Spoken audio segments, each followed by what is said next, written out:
Assalamualaikum warahmatullahi wabarakatuh. Alhamdulillah.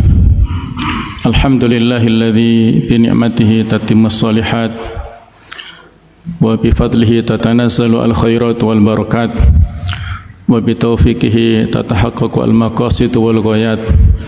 Asyhadu an la ilaha illallah wahdahu la syarikalah dzul arsy rafi'un darajat wa asyhadu anna Muhammadan abduhu wa rasuluh al-ma'sum min kulli syahwat. Allahumma shalli wa sallim ala sayyidina wa habibina wa maulana Muhammad wa ala alihi wa ashabihi wa ansarihi wa junudihi wa man sara ala nahjihi wa ta'abi ta'watihi ila yaumil qiyamah. Allahumma inna nas'aluka imanan kamila wa azimatan rasyidah wa qalban khashi'a wa lisanan dzakira wa amalan shalihan mutaqabbala wa rizqan halalan thayyiban mubarakah. Rabbi shrah li sadri wa yassir li amri wahlul 'uqdatam min lisani yafqahu qawli, amma ba'd. Para jamaah, Bapak-bapak, Ibu-ibu rahimakumullah, alhamdulillah, marilah selalu kita perbarui rasa syukur kita kepada Allah Subhanahu wa taala, khususnya kita yang telah dipertemukan dengan bulan Ramadan ini dalam keadaan sehat walafiat. Marilah kita bersyukur kepada Allah taala, baik itu syukur dengan hati kita maupun syukur dengan lisan kita dan syukur dengan anggota badan kita. Salawat dan salam mudah-mudahan selalu tercurah kepada Rasulullah sallallahu alaihi wasallam, para ahlul bait, para sahabat dan para pengikutnya ila yaumil qiyamah. Hadirin rahimakumullah, ada sebuah kalimat hikmah ataupun kata-kata mutiara dan mungkin juga bisa disebut semacam patokan kaidah yang bisa kita ambil hikmahnya dalam kehidupan kita sehari-hari, yang berbunyi kathratul misas tudhibul ihsas. Seringnya kita berinteraksi ataupun terpapar maka bisa menghilangkan kepekaan atau sensitivitas.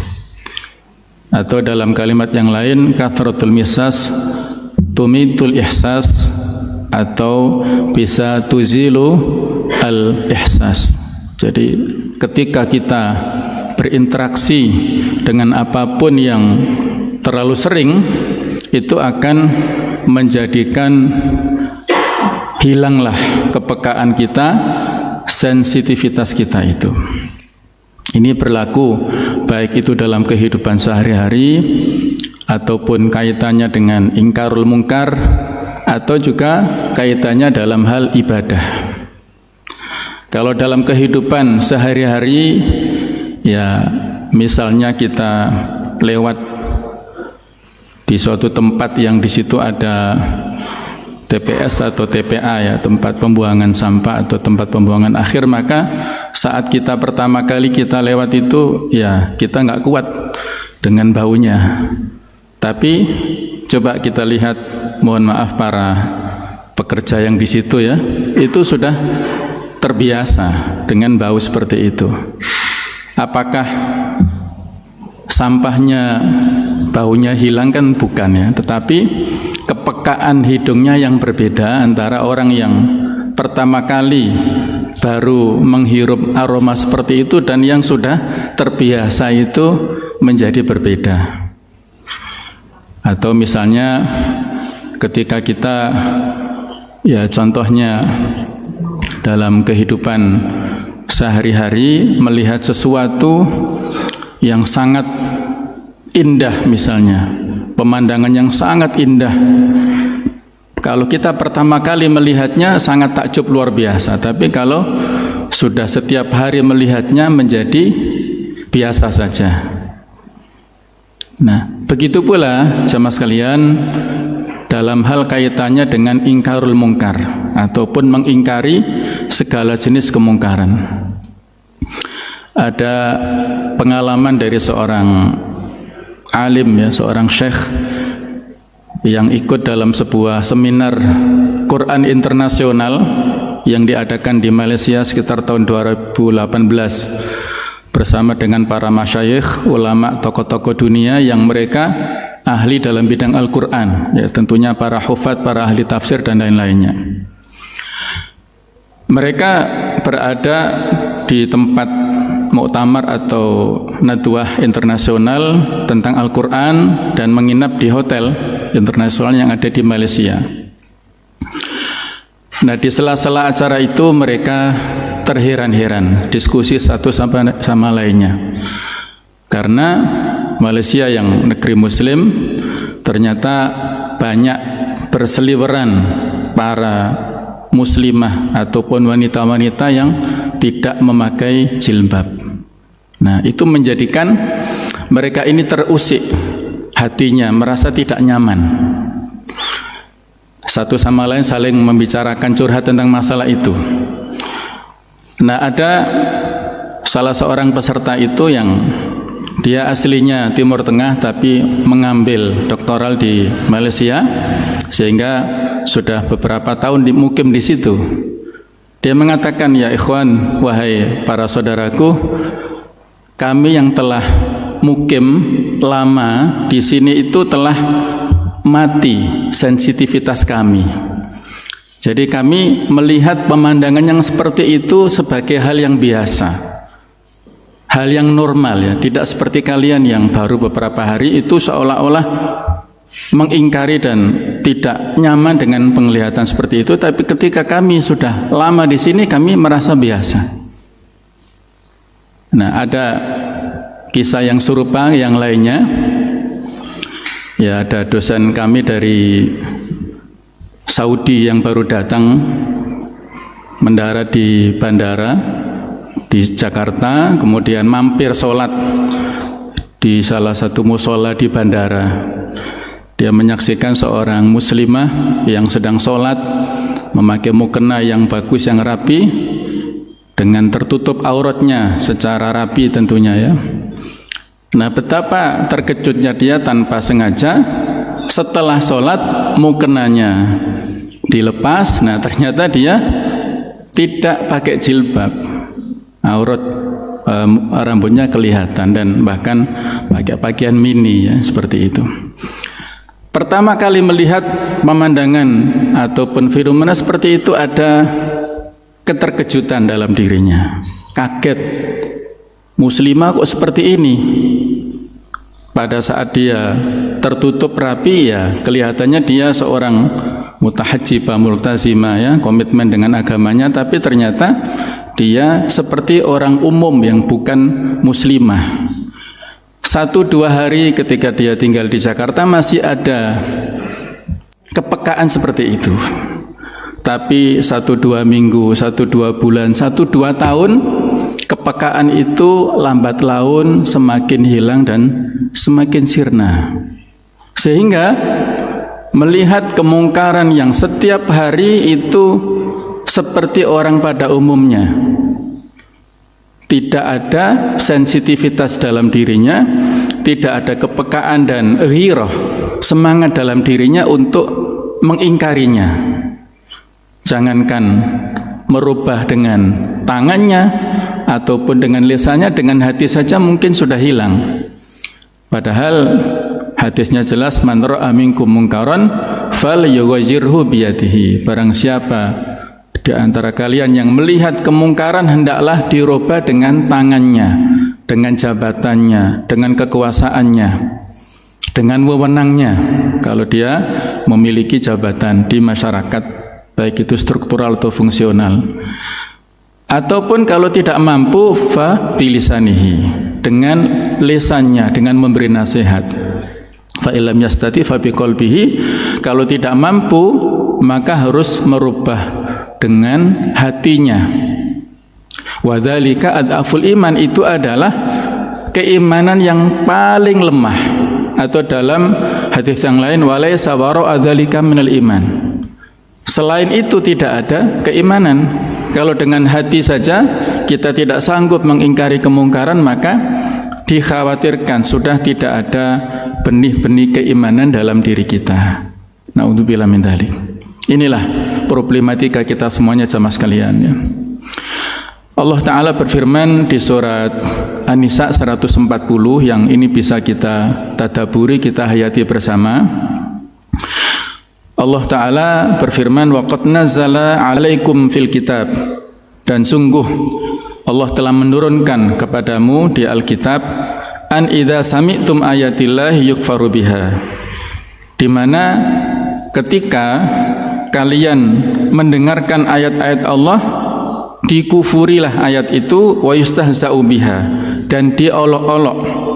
Fala taqudu ma'ahum, maka janganlah kalian duduk-duduk bersama mereka, hatta yakhudu fi haditsin ghairi, sehingga mereka mengalihkan pembicaraannya ke tema yang lainnya. Innakum idzam mithlukum, sesungguhnya apabila kalian itu seperti mereka, idzam mithluhum innallaha jami'ul munafiqina wal kafirina fi jahannam jami'a, sesungguhnya nanti Allah akan mengumpulkan orang-orang munafik dan orang-orang kafir di neraka jahanam semuanya. Imam Al-Qurtubi memberikan tafsir tentang ayat ini adalah larangan kepada kaum muslimin, kepada kita semua, untuk duduk bersama dengan orang-orang munafik ataupun orang-orang ahlul maksiyah yang sering melakukan kemaksiatan.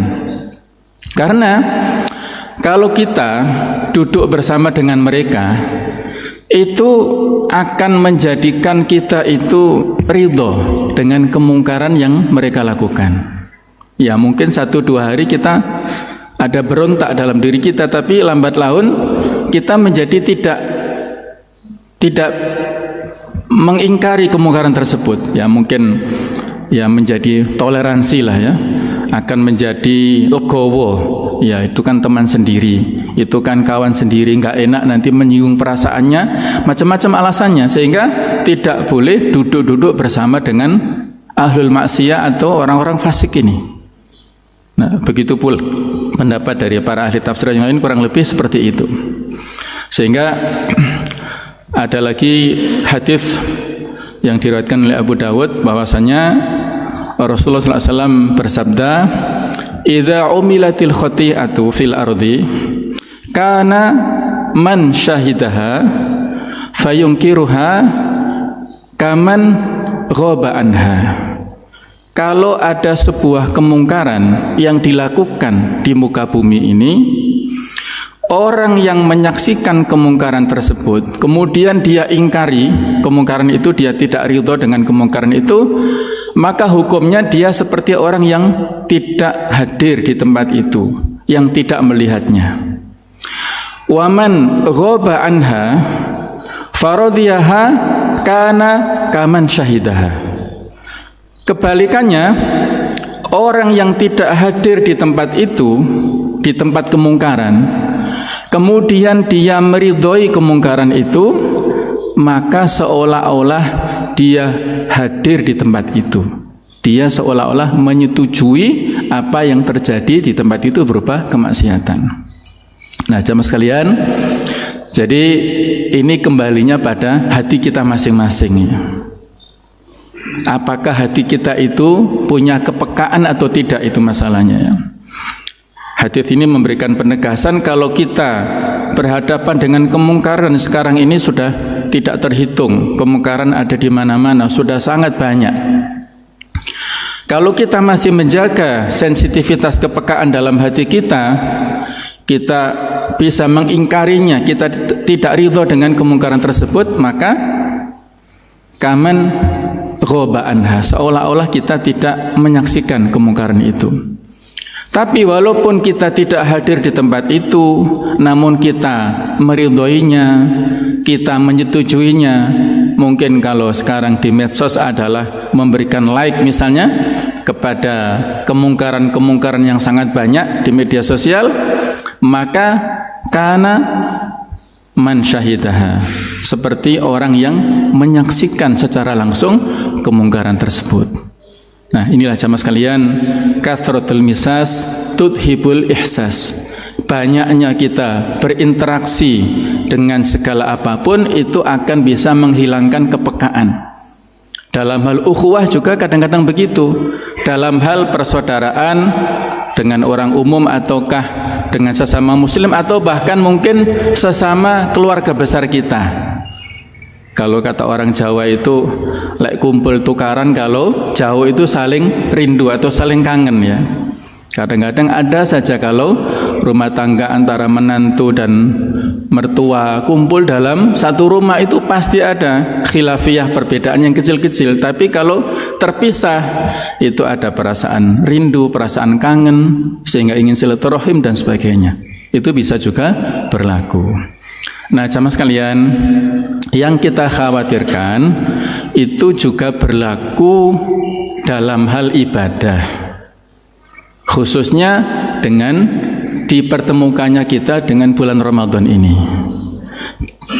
Ya, kita yang sudah usia sepuh barangkali ya, pada saat kita usia 60 atau lebih, kalau diukur dari balik kita misalnya umur 15, berarti kita sudah berapa tahun? Ya sudah mungkin 40 kali kita bertemu Ramadan atau 50 kali kita bertemu Ramadan setiap tahunnya.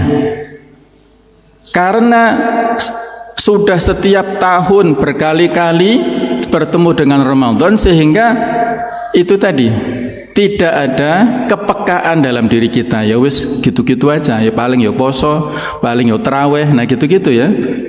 Nah, jangan sampai ada perasaan-perasaan seperti itu sehingga menganggap yang harusnya ini sebuah momentum yang istimewa, momentum yang sangat barokah, yang sebagian saudara kita sudah mendahului kita ya, orang-orang yang sangat kita cintai, yang interaksi dengan kita di sini ya. Ada salah satu takmir di sini, Pak Agus Junaidi ya. Allah yarham ya, mudah-mudahan beliau mendapatkan tempat terbaik di surganya Allah Ta'ala ya. Orang-orang yang kita cintai sudah mendahului kita, tidak bisa bertemu dengan Ramadan tahun ini. Nah, kita yang masih diberi kesempatan itu masa menyia-nyiakannya, menganggap rutinitas, menganggap formalitas dari ibadah yang sudah kita hadir di sini diberikan kesempatan. Nah, jadi disinilah saya mengingatkan kepada diri saya dan kepada jamaah semuanya, jangan sampai seringnya kita berinteraksi dengan apapun itu lantas menjadikan hati kita ini menjadi beku, tebal rasa, tebal muka, sehingga tidak punya sensitivitas lagi, tidak punya kepekaan hati kita ini. Padahal Ramadan yang sedemikian banyak keberkahan dan keutamaannya itu, kata Rasulullah SAW, "Lau ya'lamun nas ma fi Ramadan, la tamannu an yakuna Ramadanu sanah." Seandainya orang-orang faham tentang apa yang ada dalam bulan Ramadan, niscaya mereka akan berangan-angan mengharapkan Ramadan itu 1 tahun penuh. Itu kalau orang yang faham. Kalau misalnya kita kebalikannya, tidak ingin berlama-lama di bulan Ramadan, setiap hari kadang-kadang ceramah juga ikut-ikutan menghitung. Ini kira-kira hari keberapa jamaah sekalian ya. Jadi setiap hari dihitung terus ya, seolah-olah menjadi beban. Itu kan ya tidak pada tempatnya ya. Nah, jadi dihitung ya, menghitung hari, menghitung waktu. Nah, jadi seolah-olah jadi beban dalam memasuki hari-hari di bulan Ramadan. Ramadan yang kalau 30 hari itu jumlah jamnya 720 jam. Kalau 29 hari adalah kurang lebih 696. Itu setiap harinya, setiap jamnya, setiap menitnya, setiap detiknya itu barokah semuanya. Semuanya barokah. Tidak ada yang terlewatkan sama sekali.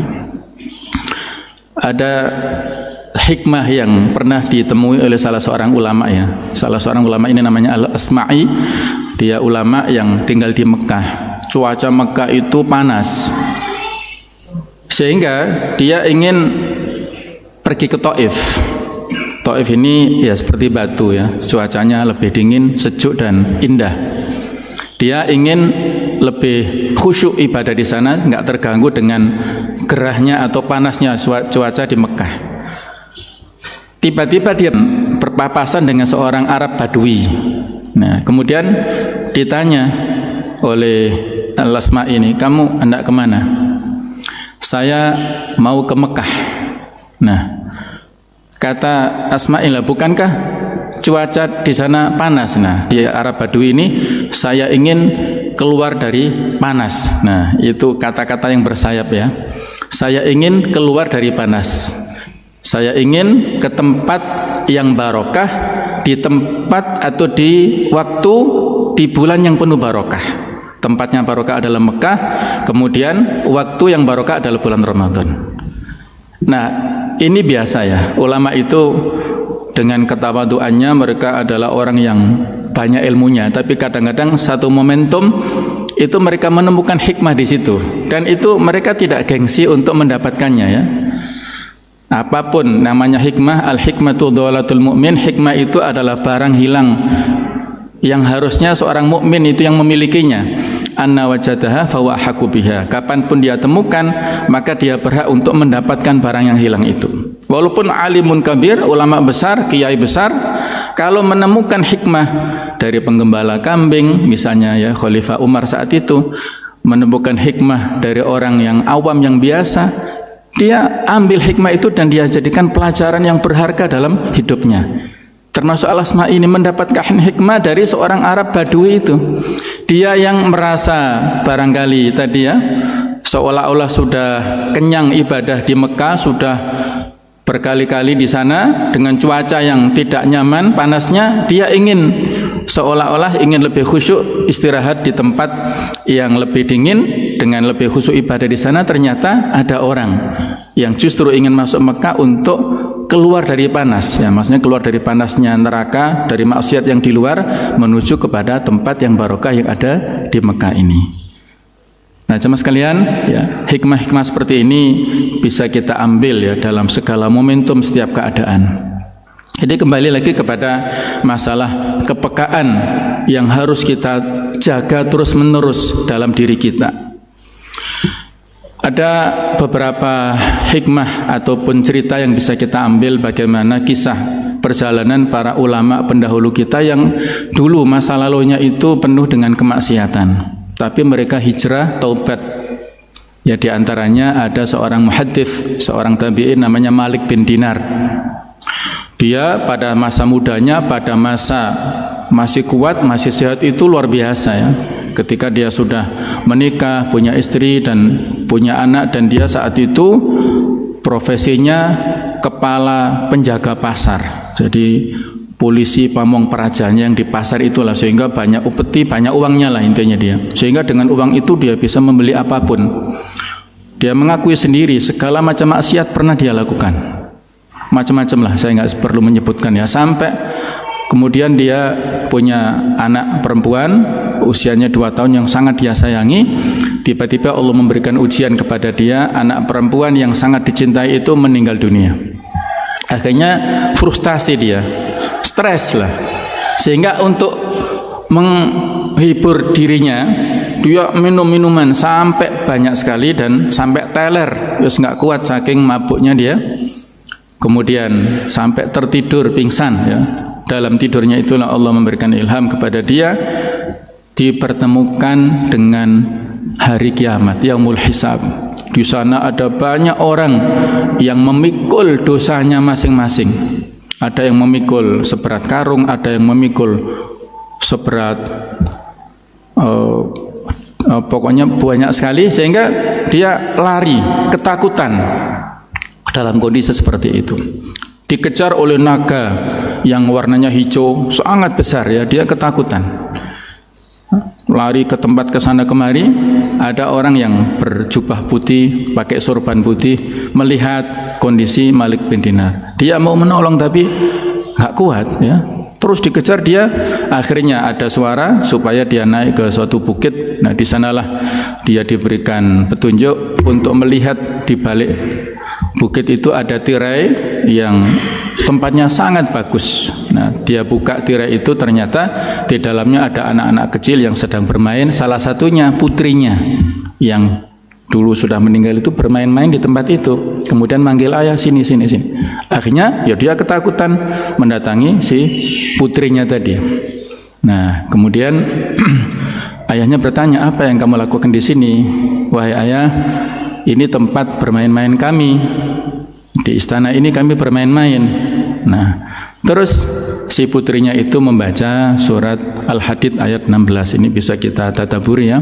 Alam ya'nil ladzina amanu an takhsha'a qulubuhum li dzikrillah. Tidakkah sudah waktunya orang-orang yang beriman itu untuk khusyuk, tunduk, patuh, takut, berzikir kepada Allah, dan wa ma nazala minal haq, dan apa yang diturunkan Allah berupa kebenaran dalam Al-Qur'an. Artinya sampai kapan lagi wahai ayahku? Tidakkah sudah sekarang ini waktunya Anda bertaubat dari segala macam kemaksiatan itu? Nah, kemudian dia bertanya si ayahnya ini, kamu kok faham dengan ayat ini, Nduk? Putrinya menjawab, kami faham di sini wahai ayahku. Terus ayahnya penasaran, itu yang berupa naga hijau itu apa maknanya? Ya, kata si putrinya, itu adalah dosa-dosa ayah yang sangat banyak. Dia mengejar, memberikan rasa takut kepada ayah, dan ya ingin mencelakai ayah. Terus itu maknanya orang yang pakai baju putih, pakai sorban itu siapa dia? Kata si putrinya, itu adalah amal-amal soleh ayah yang sedikit. Dia ingin menolong ayah tapi nggak mampu karena lemahnya dia. Nah akhirnya ayahnya semakin paham dengan kisah-kisah seperti ini, dan dia terbangun.